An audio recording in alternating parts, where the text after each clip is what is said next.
आज का हमारे क्लास का बहुत महत्वपूर्ण टॉपिक आपके क्लास 12 फिजिक्स के अध्याय 9 है ना, चैप्टर 9 किरण प्रकाशिकी से एक ज़्यादा तो नंबर नहीं आते, लेकिन सामान्यतः 3 नंबर 2 नंबर प्रश्न पूछे जाते हैं और वो टॉपिक है प्रकाश का वर्ण विक्षेपण।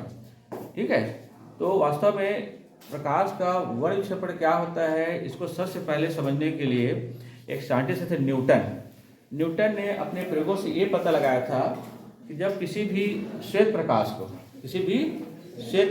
को किसी पतली स्लिट, यहाँ पे एक शब्द लिखा है झिर्री का मतलब क्या होता है, जैसे कि आप वो देखे ना खपरेल वाली घर में प्रकाश ऐसे आते रहता है ना, देखिए आप प्रकाश सूर्य प्रकाश आते रहता है ना, तो प्रकाश क्या हो जाता है, झिर्री हो जाता है। आप फिल्म में देखने जाते हैं ना, तो फिल्म में देखने जाते हैं तो सामने पर्दा लगा रहता है और पीछे से एक प्रकाश आते रहता है कटा हुआ दीवार में, तो क्या हो जाता है, उसको क्या बोलेंगे अपन, उसके लिए एक स्लिट है, झिर्री है। अगर मैं इस दरवाजे को एक छोटा सा ऐसे छेद कर दूं, इसे हमारी दरवाजा है और इस दरवाजे पे मैं इस प्रकार से इसको ऐसे छेद कर दूं छोटा सा, तो इसमें से प्रकाश डालूंगा तो प्रकाश बाहर निकलेगा, ये क्या कराएगा, झिर्री। इंग्लिश में क्या बोलेंगे इसको, स्लिट। इंग्लिश में क्या बोलते हैं, स्लिट कहते हैं। ठीक है, आप मान लीजिए मैं यहाँ पर दीवार पे छेद करके छोटा सा खिड़की बना तो प्रकाश उधर से आएगा, तो इस दीवार के लिए क्या बन गई है, स्लिट। ठीक है, तो न्यूटन ने अपने प्रयोगों से ये पता लगाया था कि जब किसी भी श्वेत प्रकाश को जब किसी पतली संकीर्ण स्लिट से होकर किसी प्रिज्म में आपतित कराते हैं, तो ये श्वेत प्रकाश जैसे इस प्रिज्म से होकर बाहर निकलता है तो ये 7 रंगों में, कितने रंगों में, 7 रंगों में विभक्त हो जाता है। ठीक है, जिसमें रंगों का जो क्रम होता है इस प्रिज्म के आधार से ऊपर की ओर बैजानी हपी नाला के क्रम में होता है, अर्थात बैगनी, जामुनी, नीला, ठीक है, हरा, पीला, नारंगी और लाल, मतलब लाल रंग सबसे ऊपर और बैगनी सबसे नीचे। इंग्लिश में बोलते हैं विब्ग्योर, इसको क्या बोलेंगे, विब्ग्योर। ठीक है, विब्ग्योर मतलब ये आपको हो जाता है violet, indigo, blue, green, yellow, orange और रेड। इस प्रकार की जो घटना है उसको हम क्या कहते हैं, प्रकाश का वर्ण विक्षेपण। लेकिन थोड़ा सा ना न्यूटन को शक हुआ कि जब हम श्वेत प्रकाश को इस प्रिज्म से गुजारते हैं तो हो सकता है कि प्रिज्म ही प्रकाश को 7 रंग प्रदान करता हो। लेकिन काफी प्रयोग करने के बाद उन्होंने निष्कर्ष निकाला कि वास्तव में श्वेत प्रकाश को प्रिज्म रंग प्रदान नहीं करता है, बल्कि श्वेत प्रकाश ही 7 रंगों से मिलकर बनी होती है। क्योंकि 7 रंगों को आपस में मिला देंगे तो कौन सा रंग बन जाएंगे, श्वेत। ठीक है, तो इस आधार पर हम कह सकते हैं कि प्रकाश का वर्ण विक्षेपण क्या है। ध्यान दीजिए, मैं परिभाषा में आपसे रिपीट कर रहा हूं कि जब श्वेत प्रकाश किसी प्रिज्म से होकर गुजरती है तो अपने अवयवी रंगों में अर्थात 7 रंगों में विभक्त हो जाती है। तो इस प्रकार घटना को प्रकाश का वर्ण विक्षेपण कहते हैं। और रंगों का जो क्रम प्राप्त होता है, ये रंगों का जो क्रम प्राप्त होता है इसको हम वर्ण क्रम या स्पेक्ट्रम कहते हैं। वर्ण क्रम या क्या कहेंगे, स्पेक्ट्रम कहते हैं। ध्यान रखेंगे, इसमें बार बार शब्द उपयोग होगा, स्पेक्ट्रम, वर्ण क्रम।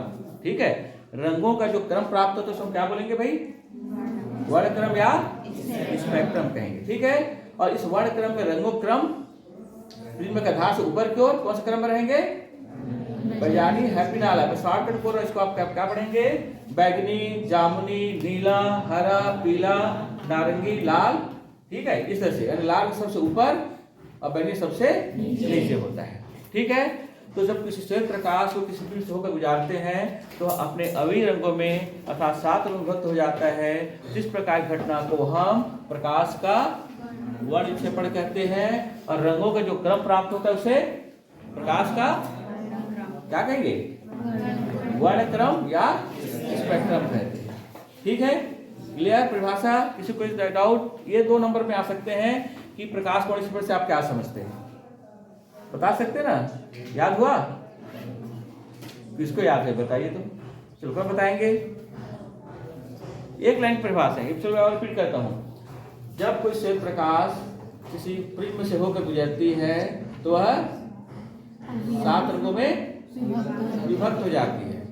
इस घटना को प्रकाश का वर्ण विक्षेपण कहते हैं। और रंगों का जो क्रम प्राप्त होता है उसे प्रकाश का वर्ण क्रम या स्पेक्ट्रम कहते हैं। क्लियर, और ये वास्तव में देखा जाए इस वर्ण क्रम या प्रकाश के 7 रंगों में विभक्त होने का कारण क्या है?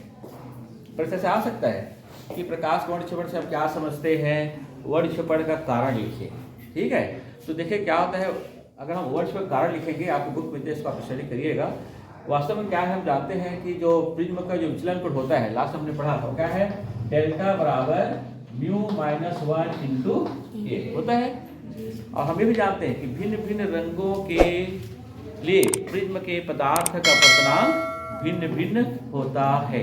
जैसे कि बैगनी रंग के प्रकाश का अपवर्तनांक सबसे अधिक और लाल रंग के प्रकाश का अपवर्तनांक सबसे कम होता है। तो ऐसी स्थिति में इस सूत्र के आधार पर बैगनी रंग के प्रकाश के लिए प्रिज्म का अपवर्तनांक अधिक होता है, तो उसका विचलन भी क्या होगा, अधिक होगा। तो यही कारण है कि बैगनी रंग सबसे ज्यादा विचलित होते हुए सबसे कहाँ जाती है, नीचे आ जाती है।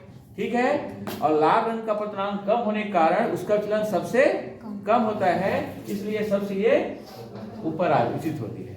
अन्य रंगों के विचलन इनके बीच में होता है। अर्थात हम कह सकते हैं कि विचलन कोणों में अंतर के कारण, विचलन कोणों में अंतर के कारण प्रकाश में क्या होता है, वर्ण विक्षेपण होता है। अर्थात भिन्न भिन्न रंगों के लिए विचलन कोणों में अंतर के कारण ही प्रकाश में क्या होता है, वर्ण विक्षेपण होता है।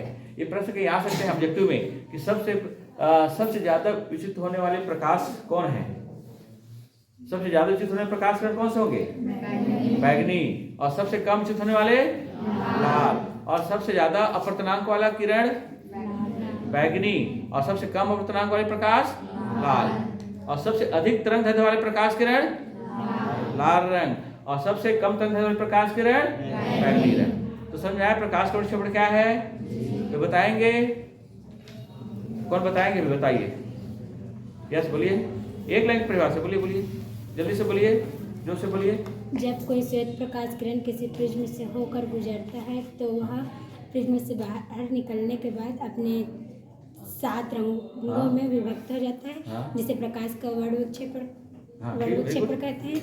और प्राप्त रंगों के क्रम को प्रकाश का वर्णक्रम या स्पेक्ट्रम कहते हैं। वेरी गुड, यही है ना। ठीक है, ये छोटी छोटी परिभाषा 2 नंबर के लिए है। तो किसी को समस्या प्रकाश पर से समझ में आ गया? चलिए ठीक, तो अब हम लेंगे अगला टॉपिक नेक्स्ट वीडियो में। तब तक के लिए सभी को नमस्कार।